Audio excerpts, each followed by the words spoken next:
Hello developers, welcome back to OctaCoder. In our last tutorial, we laid the groundwork for our Octa Travel app by building a stylish layout with React. We designed the logo, header and the container, styled the footer and added items to our app manually, giving it that distinctive retro vibe. If you missed it, make sure to check out that video. I have linked it in the description below. Today, we are taking it a step further. We'll dive into form handling in React, and this time we'll add items dynamically. I'll show you how to add dropdowns and input fields to our app. For example, you'll learn how to add an item like clothes, select the quantity, and with a click of button, see it added to your list. So without further ado, let's get started.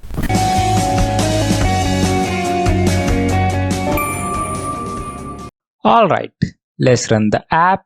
And this is what we have built in our previous session. Now, one of the most important things that we do on the web is to interact with web applications through forms. So forms are fundamental in web applications. So let's now start learning how to work with forms in React. So here, when we build forms in React, we use the normal HTML form element. Okay, now we have a form, and then here let's create a select element.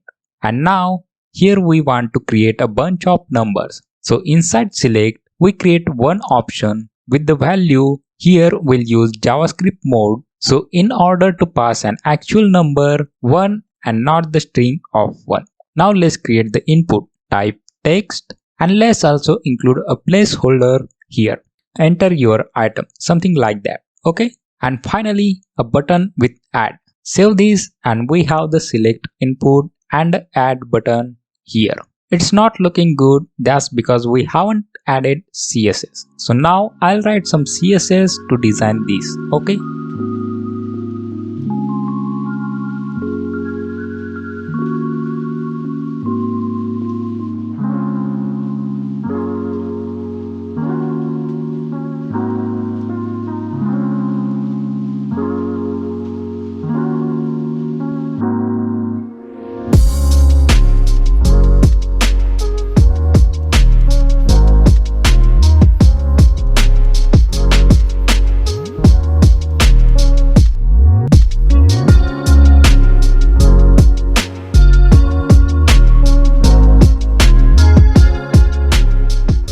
Now it's looking beautiful.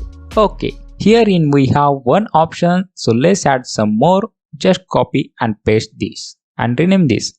This is just to show you. Okay, save it, and here we have 4 options now. But we don't want to write these options over there by hand, right? So instead what we do is to inside of JavaScript, we will create an array with the numbers from 1 to 20. And then we will loop over that array, basically create a list of options element. So let's do that. Now this we don't need, so delete it, and now we will create list of option elements inside JavaScript, which is called array.from. So as a first parameter, here we can pass in an object with length property and set that to 20. So that will create an empty array with 20 elements. And now we can pass in a map function, so that will receive as a first argument the current value and as a second argument the index. An index which starts at 0, so I plus 1. And then we get an array which goes from 1 to 20. Let's just check this code is correct or not. Let's open console on the browser and here paste the code. And so indeed, here we get that array from 1 to 20. Alright, now all we need to do is to use the map method and loop over this to create our list of these option elements. So num and specifying the value, and now that value is simply num. And also we need the key, and that key is also num. So it gives each of the elements a unique key. So the number here is unique. So let's save this. Oh, here we're missing something. Oh yeah, of course, here also a num, give it a save, and now we have 1 to 20 options. This is just exactly what we had before, here manually, but now we create that dynamically here automatically from 1 to 20. So the form is actually already complete at this point. So now let's now talk about events. So here when we click on this button, we want this form to be submitted. So we can then react to this form submission with an event handler. So let's do that now. First, let's create the event handler. So here we create another function and this one is called handle submit.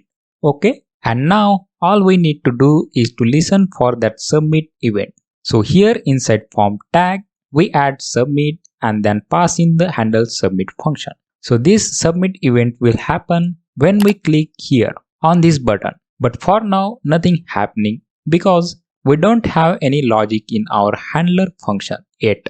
But then you see that the form got submitted actually. So maybe you notice here when we click on submit button, it refreshed the page. So that's just normal HTML behavior. If you didn't notice it, so let's write test and then click add button. Did you notice that, right? Page actually reloaded.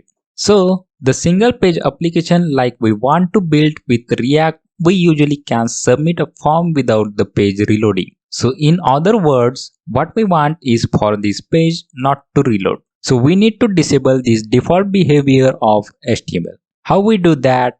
So the way we do that is to accept the event here. And then here we can use event.preventDefault. So this is normal JavaScript. Okay. So let's see what happens now when we submit.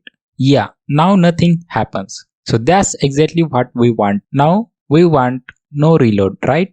Now the next question is, how do we get this data from the form into this event handler, right? Our goal is to do with this quantity and with the item description and show them here in the list after submit, right?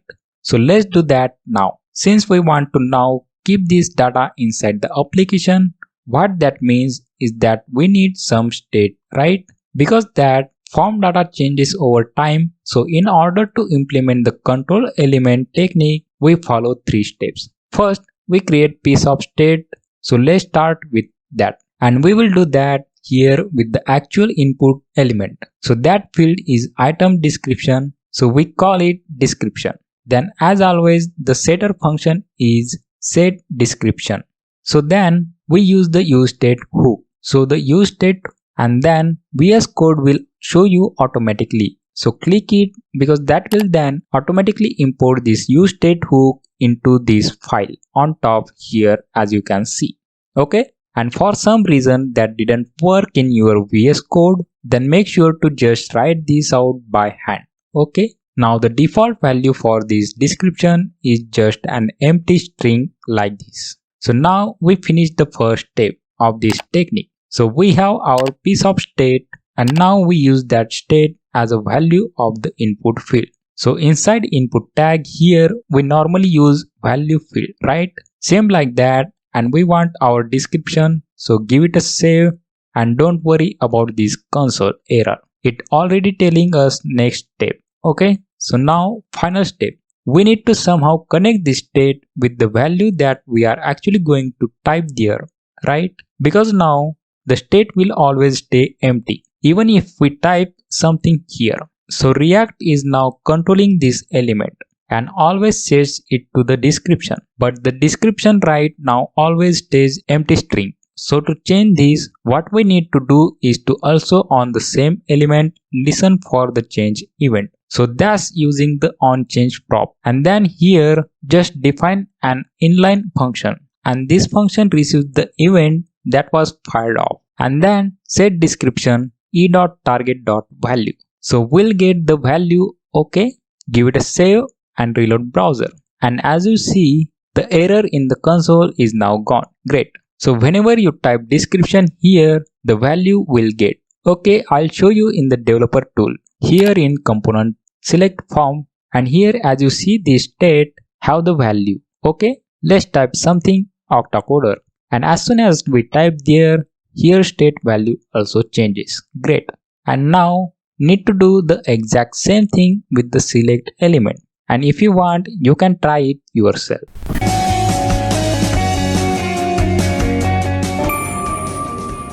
Alright, if you didn't get it, no problem. Anyway, we now also need to control this select element, right? So that's going to be the quantity. So let's call that state quantity, and the setter function is set quantity, and then useState, and here the default value is to be 1. For now, for example, let's say 5. Okay. Now second step is to define the value, and so in this moment React starts controlling this element. So value of quantity, okay, give it a save, and you see immediately we get this 5, and if we change this, now then nothing will happen, and the reason for that is the same as before, because this value is now coming from quantity state. The DOM is no longer in change of this value now. So now only this that we now have to do is to give this the ability to change itself. So basically update the state each time that we change this value here. So again, using the onChange handler, and this function gets the current event, and here we now do the exact same thing. So we set quantity based on e.target.value. Okay, give it a save. Let's change the quantity, and there we go. So you see it changed here, and it also changed here. Maybe you didn't see. Let's change again, and here it is the 10. Now what we can see immediately is that this is a string, but in the beginning when we first load the app, let's refresh, and we get the 5 but without the quotes. So this is actually a number, not a string. But then as soon as we change this, then here we get this string. Is here e.target.value is always a string. So before we place this value into the state, let's first convert it to a number, and we can do that using the number function. You can do it in other ways also, but I prefer to do it like this, which makes the code readable. So give it a save. Let's see, change the value, and yeah, now we get a number here. And when we write here, that will also update the state down here. Perfect. And this is also a demo to show you how useful these dev tools are, because they allowed us to immediately spot that we didn't have a number here by the string. So last, this we want this to display in the list, right? So let's now do that. Here we can create a new item, object, so description, quantity. Also we have the packed state in each of these items. By default it to false, and then we also need an ID. So we could use some library here to generate that ID, but for now let's do it quick like Jugaad. Here just using with dead.now function, so that we get ID. Okay, and then for now we will log it to the console. Give it a save. Let's go to console and reload all of these, and let's say that we need 5 shirts. So hit enter, and perfect. So we got our data here from the state, and it contains the description, quantity, and some random ID. Perfect. Let's actually set this default value to 1. Let's try again. Let's add 4 joggers. And beautiful, we got our second data here. Perfect. So with this we learn how we get now this data out of the form. So now to finish this, let's handle submit function a little bit. Like when we submit the form without any item, then still this works. But the description is simply set to empty string, which is already failed here. We don't want this to happen, right? So when there's no description here, then we should not even be able to submit the form. So that's simple enough. We can just add like if there is no description, they return immediately. So then nothing's going to happen. Okay, give it a save. Now let's just submit without item, and you see nothing happens now. Great. And now add some shirt and we get our object. But usually when we submit a form, then afterwards, once that submission is done, the form should go back to its normal initial state, right? Let's also do that. So for that, we can simply use our setter function. So setting the description back to its initial state, and set the quantity also back to its initial state. Give it a save and let's try that one more time. And beautiful, description become empty string and quantity value become default value 1. That's perfect. So now this form is now a lot more real world application. We get the data here and now. So we just want to actually render this new object here into the user interface, right? Here in the packing list, right? So how do you think we will do that? How can we get this new state? So this is a task for you. Give it a try. If it didn't work, don't worry. In the next session, we will render this object to user interface into the packing list. Okay? Alright.